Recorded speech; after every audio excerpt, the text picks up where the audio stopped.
তো থাকাটাই বোধহয় ভালো।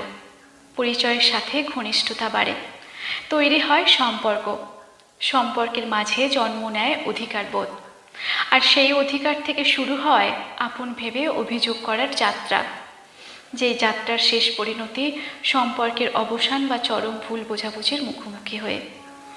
একটা পর্যায়ে এসে কেউ থামতে পারে না, রেখে ঠেকে কথা বলতে পারে না।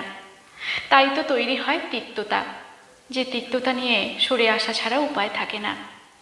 এই দূরত্ব হয়তো নিজের ভালোর জন্য, নয়তো অপর মানুষটাকে মুক্ত করে দেওয়ার জন্য। কারণ কাউকে ধরে রেখে যন্ত্রণা দেওয়ার অধিকার থাকলেও যার প্রতি আন্তরিকতা থাকে তাকে সেই জ্বালা দেওয়ার চেয়ে মানুষ সব কিছু ছেড়ে ছুড়ে আসতে বেশি স্বাচ্ছন্দ্য বোধ করে। অথচ একসময় মানুষটা হয়তো সবচেয়ে প্রিয় ছিল, তার সাথে কথা না হলে পেট গুড়গুড় করতো, সুন্দর বিকেল ফাঁকা লাগতো, হয়তো আজও সে প্রিয়ই আছে। কিন্তু সময়ের পরিক্রমায় আজ কেউ কাউকে আর পরিচিত নামে ডাকে না, বলতে পারে না আরে আমি চিনি তো তাকে। কারণ অধিকার হারিয়ে যায় কোনো এক কালবৈশাখী ঝড়ের দমকা হাওয়ায়। পরিচিত হলেই ভয় থাকে অপরিচিত হওয়ার, কাছে আসলেই দূরত্বের দুর্যোগ মাথার উপর ঘুরতে থাকে। আন্তরিকতার অপর পিঠে লেগে থাকে তিক্ততা। তাই এত ভয়, এত সংশয়, একটু কাছে আসা নিয়ে, একটু আন্তরিকতা প্রকাশ করা নিয়ে ঘিরে সামান্য পরিচিত হতে গেল কখন না ভেঙে যায় দেয়াল, কখন না ভেঙে যেতে হয় নিজেকে, ভাঙতে হয় তাকে।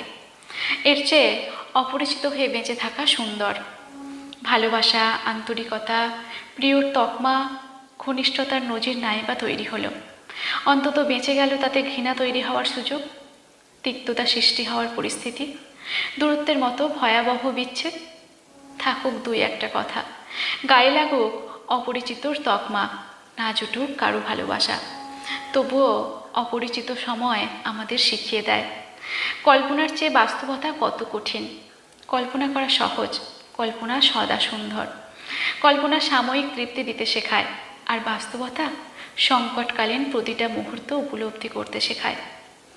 মানুষ বদলায়, পরিস্থিতি বদলায়, স্বপ্ন বদলায়, সময় বলে দেয় কে সত্যিকারের আপন আর কে শুধু প্রয়োজন ফুরলেই ভুলে যায়। যদি সময়ের সাথে তাল মিলিয়ে চলতে না পারি, তাহলে বাস্তবতা আমাদের শিখিয়ে দেবে কিভাবে উঠে দাঁড়াতে হয়। জীবনে হোঁচট আসবে, অনাকাঙ্ক্ষিত অনেক পরিস্থিতির মুখোমুখি হতে হবে, যা আপনি কখনো কল্পনাই করেননি, কিন্তু বাস্তবে সেটাই হয়েছে। হ্যাঁ, এজন্যই তো বলা হয় বাস্তবতা কঠিন। শুধু কঠিন না, বাস্তবতা বড্ড কঠিন। সময়ের সাথে সব কিছু বদলে যাবে, এমনকি আপনি নিজেও, আর এটাই বাস্তব। তাই যখন যে বাস্তব পরিস্থিতির মুখোমুখি হন, সেটা মেনে নিয়ে বাস্তবতার সাথে নিজেকে খাপ খাইয়ে নিতে শিখুন। কল্পনার পৃথিবী সহজ, বাস্তবতার দুনিয়া কঠিন। বাস্তবতার সাথে নিজেকে খাপ খাইয়ে নিন, জীবন সাবলীল।